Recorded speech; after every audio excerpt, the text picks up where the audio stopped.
கர்த்தராகிய இயேசு கிறிஸ்துவின் நாமத்தில் உங்கள் யாவருக்கும் என்னுடைய அன்பின் வாழ்த்துக்களை நான் தெரிவித்துக் கொள்கிறேன்.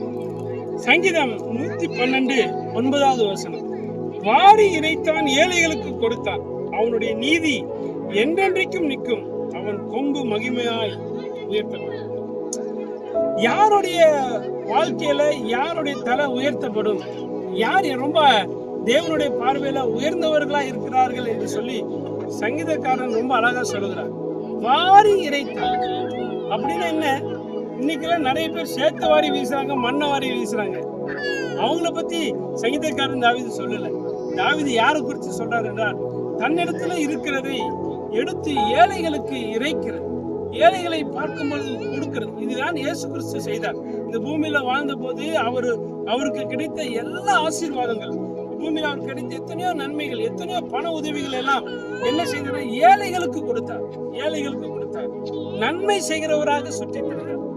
பாருங்க, ஆண்டவருடைய கொம்பு உயர்த்தப்பட்டுச்சு, சிங்காசனத்தில் அவர் வீற்றிருக்கிறார். இதே போல நீங்களும் நானும் இந்த புதிய ஆண்டுல முடிஞ்ச வரைக்கும், இந்த ஆண்டு துவக்கத்துல இருந்து இந்த ஆண்டு முடிவதற்குள்ள எத்தனை பேருக்கு நன்மை செய்ய முடியுமோ அத்தனை பேருக்கு நம்ம நன்மை செய்வோம், இறைப்போம்.